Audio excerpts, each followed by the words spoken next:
Time for the first bookmark in this Build a Nation save. We're going to have a look at Northern Irish football at the 5-year point. We're going to look through the UK footballing landscape too. And most importantly, we'll take a delve into our favourite screen, the coefficients.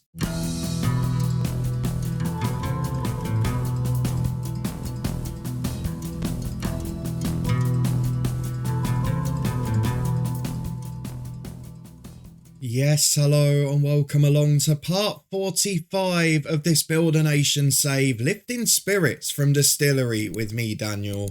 We're back today to take our first stop off of the save. It's time for the first bookmark here. Every 5 years, we're going to go and have a little look, see how the whole of the UK footballing landscape looks, and see whether there's been any big shocks in any of the divisions, any of the cups, and any of the European competitions too. But because this is a Build a Nation save, there's going to be one other key factor, and that is the favourite screen of a Build a Nation save, coefficients. If you're looking forward to all of it, seeing how it impacts the club, the country and everything else moving forward, then please do put a thumbs up on it. We'll have a couple of little looks at things relating to Distillery as well, but this episode will largely be focused on the bookmark. So I hope you're looking forward to that. It's something that became synonymous with the Bangor City Build a Nation a couple of years ago on this channel. And of course, it is a chance for us to compare different FM23 universes, because we've seen what the world looks like 5 years in the future in the head coach. Let's see how similar or different it is in this one.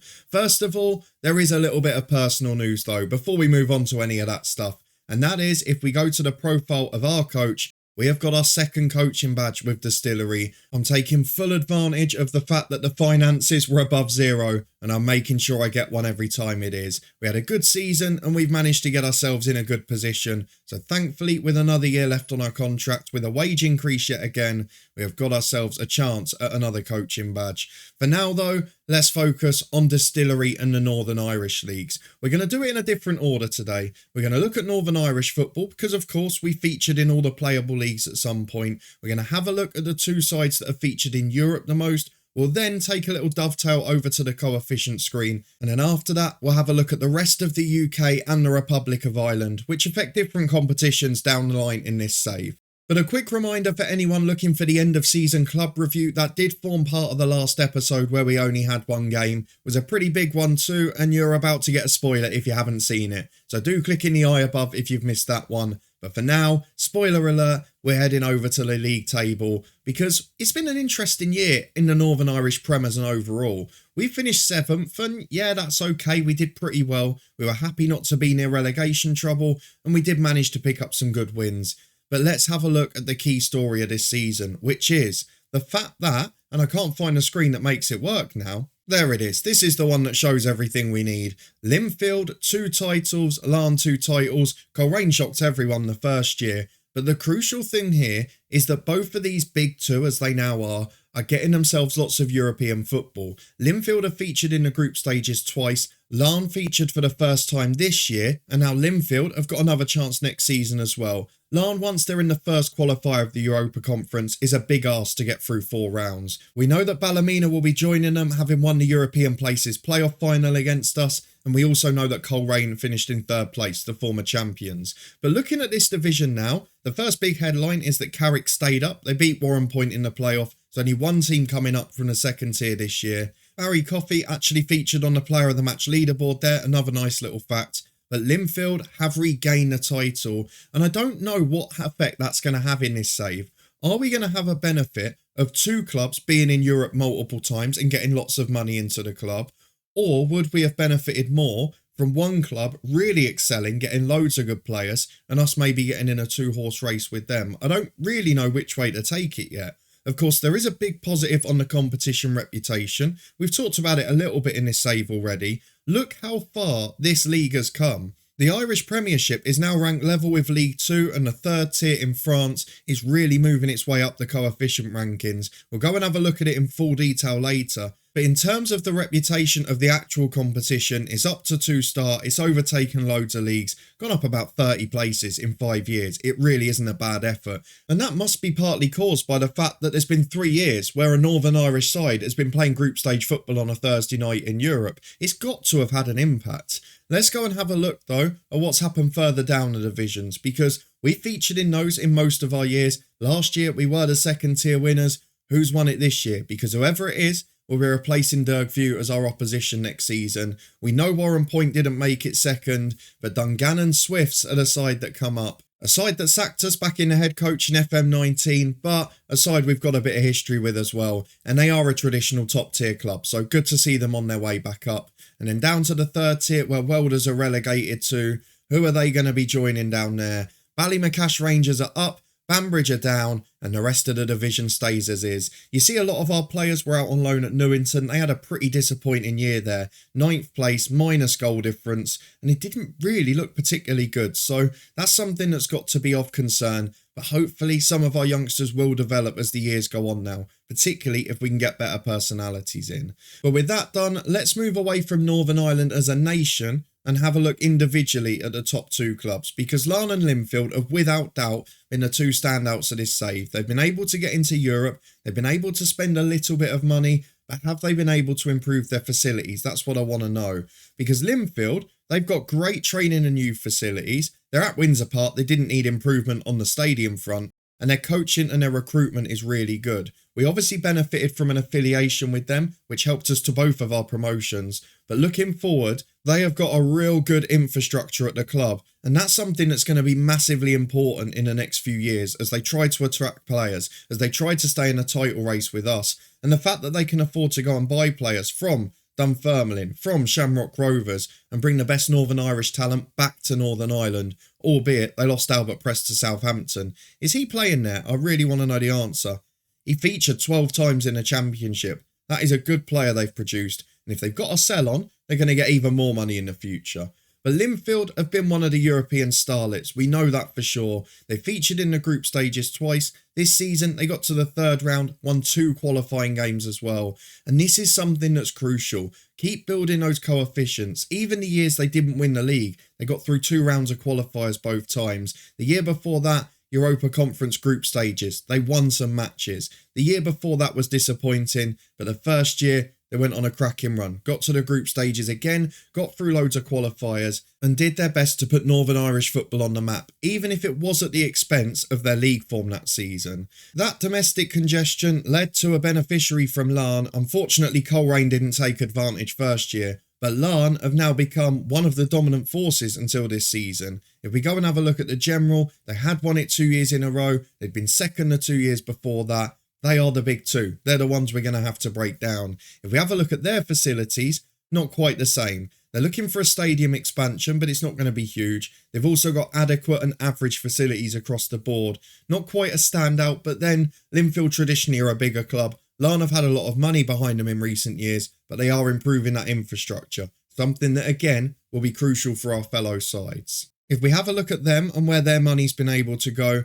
their biggest signing has been a domestic one and a youngster rather than a first teamer from abroad. They did bring in a player from Hamilton though, who's Scottish and looks pretty good, rather than bringing in a Northern Irish one. So both of those sides are spending little bits of money, and it does look like they can attract players maybe from Scottish Championship level, rather than just having to go in a Northern Irish market. Albeit, Larne have predominantly done that. If we have a look at their schedule by comparison, this year they were in the European group stages. They got through lots of rounds of qualifying and they made a good fist of it. They got a couple of results. You can see draws against Rapid Vienna, against Ludogorets, a win against Dinamo Tbilisi. They really did put up a fight, but they weren't able to do enough to get through. Maybe that's what will come in the future years. But again, putting Irish football on the map. The year before, lost in qualifiers, and that's maybe been the difference. They've not won as many qualifying rounds as Linfield, for example. So maybe a problem for next season with Linfield having won the league. Larne are going to be relied on to deliver from the first qualifying round, and traditionally, they've not done that as well as their counterparts. But overall, both of these clubs have put Irish football on the map. So let's go and have a look at the coefficients and see how it's improved us, because if we go and have a look at the nation club coefficients, Northern Irish football at the moment is in 40th place. It's about to lose a bad year and it's just had its best year. That is something they can be proud of because they're competing in the group stages. The new format helps a little bit with more games, but it is a really improved year. And you can see from where the coefficient's due to go, they should move up a couple of places the next season. Not something we can help with yet. we've got to get up towards 30th place. I think it's about 32nd, isn't it? Where you get an extra team into Europa League qualifying. So it is going to be a little while yet before we see the real improvement. Maybe 2 or 3 years, but probably depends on Larne and Linfield's results. In terms of the nation itself, and for national team rankings, the European side is not really helped on the international front. Now, you could argue it's a little bit early for the youngsters like Albert Press to make an impact, but they're 61st in the world ranking. I'm pretty sure they haven't made any major tournaments and they've really struggled in qualifying, albeit they've had a good campaign in the Nations League there. But World Cup qualifying, Euros qualifying, no, they've not made it through anything. So despite being a very good side in the European Nations League, there's not been the progress at international level yet. And don't forget, it was an opportunity we never got in a Bangor City save because someone got the job for about 14 years. I think it was the old TNS manager. In this save, if later down the line at the right time, we do get offered the Northern Ireland job, it's something I'll very much be open to as part of this save. What I don't want to do is take it too early, not meet lofty ambitions, and then perhaps not get the opportunity to take them at their peak after we've developed our facilities and brought through some great youngsters. So it's all about not taking it too early, but then you do risk the chance not popping up, as we've seen before. So for Northern Irish League football and coefficients, that's how everything stands at the moment. I feel like I should go and show you all the cups as well, shouldn't I? Let's get through to the Irish Cup because we lost in heartbreaking fashion after a glitch in a semi-final to Cliftonville. They in turn were battered by Larne in the final. In the League Cup, one of many, Linfield beat Larne after extra time. In the Shield, Glentoran beat Linfield in the final. All of the big boys getting a trophy. And then in the Steel and Sons Cup, even Larne's reserves managed to pick up one there. Although our little youngsters at Newington did get to a final in that one. And then further down, the McCombs Intermediate Cup, the one we never won, Linfield's reserves were at it again. And then further down, all the other cups, we're not going to talk about too much. You've got Dungannon v Porter down there. You've got Coleraine winning the other one there. These are all the sort of regional cups, which it's nice that they're in FM. So Northern Ireland done, Distillery done. You can see one of our reserves there scoring plenty of goals. Let's go and have a look at the rest of the UK football base. See if there's been any shocks in the English, the Scottish League pyramids, any more shocks than we saw in the head coach save. And maybe there's a few big storylines for later down the line. Remember, in that Bangor save back in FM21 in Wales, we ended up facing Raith Rovers in a Europa League semi-final. They then went on to win the whole tournament and outshone anything we did in our save. Is there going to be a story like that this time? Let's go to the English Premier League and start to find out.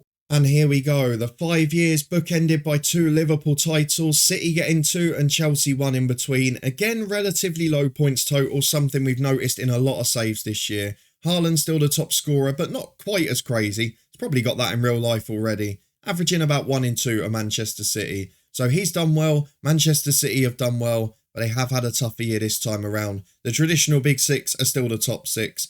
3 teams relegated, you wouldn't be hugely shocked by them, and no massive clubs. In fact, is that, bar Watford and Norwich, the whole 20 that were there? So the top 18 clubs were all Premier League starters. Let's have a look at the Championship and see what happens to the rest. Middlesbrough beat Burnley in the playoffs and the other 2 are back up. So next year's Premier League will see 19 of the 20 starter Premier League clubs. Only Palace will be missing. Looking at the bottom, my club Luton a bit close for comfort there. QPR relegated to League One with Bolton and Wigan. Any other shock names in that division? I don't think so. Looks pretty Championship-like to me. In League One, Bradford win against Ipswich in the playoffs. They've made it back up to the Championship. 2 promotions for them. That's good to see. Is it still Mark Hughes in charge? It's not. It's Harry Watling. So Mark Hughes didn't do all the work there. Millwall were relegated. They've gone back up with Charlton. And of course, at the bottom, no big shocks either. Maybe Wickham to an extent. Grimsby and Sutton doing well in League One. Preston struggling in League One. But otherwise, nothing outstanding, I would say again. Let's go down to League 2. We have got title holders Stockport, Swindon, Wimbledon and Cheltenham up. No shocks there. At the bottom, Newport and Hartlepool down. Wouldn't say it's awful, but Newport have been in the league for some time. Wrexham in League 2. Any other National League clubs in there? Doesn't look like it much. Only our Stream Club Woking. Oh, and Chesterfield as well. But again, it's not been a huge change around. Probably the Bradford one is the biggest we've seen so far across the saves. Joey Dawson looks a good young player there at Harrogate. Let's get down to the National League, the league we started our live streams in. Maidstone up to the Football League with 100 points. York just behind them.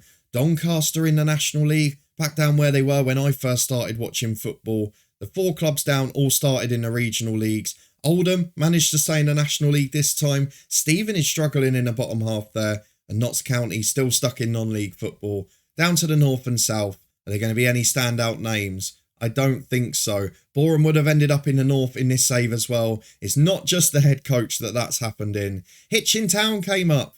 One of my local clubs. They've gone straight back down again, bless them.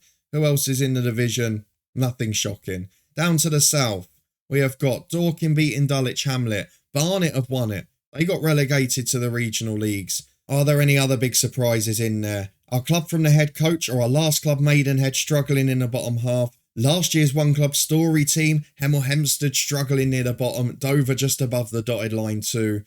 It's not a great division that in terms of standard, but it's probably quite usual suspects you're seeing at the bottom. What about the FA Cup and League Cup?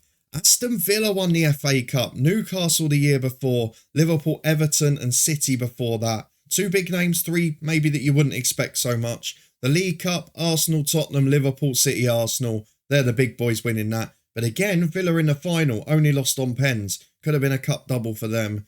City have dominated the Community Shield, 4 out of 5 for them. EFL Trophy, 2 for Lincoln, Northampton, Burton and Barnsley. And the FA Trophy, Oldham have got themselves a day out at Wembley. Gateshead, Eastleigh, Swindon and Yeovil alongside them. Let's move on to Scottish football though, because there was a few shocks in there in the other save. And it's a very familiar pattern actually. Celtic dominating Scottish football, which was the case in the head coach. It's dropping in the European coefficient and competition reputation, which happened in the head coach. Aberdeen, Motherwell and Hibs up there. Hearts may be struggling a bit more in this save. Livingston, the club, relegated. Let's go down and have a look at the second tier. St Mirren won the playoff to stay up. Falkirk and Partick Thistle down. Hamilton up to the top tier. Down to League 1. We have got Forfar beating Dumbarton to stay up. Stenhouse Muir relegated. Stirling Albion up in League 1 there as well. One of our regulars will be happy yet again. Airdrie and Kelty Hearts are at the top of that division. Arbroath, unlike the other save, they were in the Scottish Prem there. Now they're established down in the middle of League 1. Bit of a difference for them between the 2 universes. And then looking at the final one, which is League 2, you've got Clyde in there. Couple of clubs from the lower leagues actually. Spartans up in 3rd place. And Berwick Rangers, good to see they've made it back. They were always an established league club for so many years. Let's go down to the Scottish Cup, where that has not been dominated from Celtic. This one has been much more spread out. We've got Motherwell, Celtic, Rangers, Aberdeen and Dundee United all winning 1 apiece. If we go down to the League Cup there, 2 in a row for Motherwell. What's happened to Motherwell then? Because they're getting a lot of wins. Couple of cups, they're in the European places. They're in the Europa League groups this year, having beaten Slavia Prague in the playoffs. And they seem to have done all right with it in fairness. Got to give Motherwell credit. They are a club on the move. Will they be the Wraith Rovers of FM23? They might be the club to destroy this save for me. Let's have a look at the SPFL Trust Trophy, a competition we might be featuring in later down the line. If all goes to plan, we will be part of it. TNS were in there this year. They were the champions, the first non-Scottish winners of the save. Let's have a quick look at the other 2, Wales being the first of them. We saw TNS won the SPFL Trust Trophy, and you will not be surprised to see that they've won every league title here. And to be fair, that was a bit closer in the head coach, where we spent a lot of our time. They were ran close by Bala a couple of times. Here, that's just not the case. Good to see, though, that Airbus are exactly the same in both saves. They survived by a point in the low 30s. Basically what we achieved every single year with them. So no ambition from that club. They stay in the bottom half regularly. But TNS doing all right. They have had 1 season in the European group stages too, which was the last one. So given that congestion, they've done really well to win the SPFL Cup and the League too. Let's go and have a look at the North and South. Haverfordwest on their way back up. A few smaller clubs near the bottom. Rill going back down. That's a shame to see. And then in the South, we have got Swansea Uni coming back up. They were regulars in the top. Afan Lido dropping down as well. So a couple of little surprises going down from the second tier. And then finally, the Republic of Ireland. Now, you might ask why this is an important league, but it actually plays a prominent role later in the save. Now, the reason that's the case as we come over to the division is that there's a sort of Irish Champions Cup. It used to be called the All-Ireland Cup final, where the champions from the North and the champions from the Republic play against each other in a 2-legged game. That is still the case at the moment, and we'll go and have a look at who's been winning the battle of that between Northern Ireland and the Republic. But it is going to be interesting because the winners of this league are probably going to be future opponents for us if we want to complete the clean sweep of trophies later on. Shamrock Rovers have won 2, Derry City have won 2. They appear to be the big boys at the moment, but then look, Shamrock Rovers are the champions and they're bottom with half the season played. Now, I know that they're also only 3 points off 5th. It's a ridiculously tight division, but they ain't going to be winning it again, are they? So that's a real disappointment from them. Sligo Rovers got 1 in the first season as well. But that is a bizarre situation to see the champions, the active current champions, bottom of their division. Can we find the All-Irish Cup? We'll have a look at the second tier quickly first. No big standouts there for me. I can't say my knowledge of Republic of Ireland football is quite what it is of Northern Irish. Let's go and have a look, though, at who's been winning that big trophy. It should be Shamrock who are featured. So, when did they last play it? Won't have been this season, will it? There it is. So they beat Larne last season. That's not a good sign. Let's go and have a look at the profile, though. Oh, it's been a clean sweep for the Republic. All 5 champions have beaten Linfield, Larne or Coleraine. So that is something we are going to have to put right when we eventually make it to the top of Irish football. That is part of the beauty of managing here. There's so many cups. You've got 3 domestic ones. You've also got the SPFL Trust Trophy and the All-Ireland Champions Cup. Add that to the League in Europe. There's going to be some blockbuster seasons in the future. For now, though, that is our review and the first bookmark of this save. Good news for us on the coaching badge front. Really promising news on the European coefficient front. We need Larne and Linfield to deliver again next year. We'll keep an eye on that next time around. For us, though, the preparation starts here. Time to get ready for our second season in the top tier. No second season syndrome needed in this one. So let's make sure we get that squad together, get the spine of the team that we talked about in the last episode. And we will be back here for a transfer special at the start of our second season. I hope you're looking forward to that, but if you did enjoy this little stop off and look around the leagues, please do chuck a thumbs up on the video. Let me know if there were any surprises I missed out on or what you found the most interesting part. And of course, if you want to stay up to date and see how we get on in future seasons and whether we can do and achieve all the things we want to, then please do subscribe and turn that notification bell on. We got a 1-day break for New Year's Day. There'll be a little channel review for the year on that one. And then we'll be back to our 2 long-term stories, rotating every day from the 2nd of January, and that should see us through the rest of FM23. I hope you're looking forward to that. A massive thank you for your support as always. I'll put the head coach bookmark above my head now so you can do a comparison if you wish to, and I'll see you back here in a few days' time for the start of Season 6 at Distillery.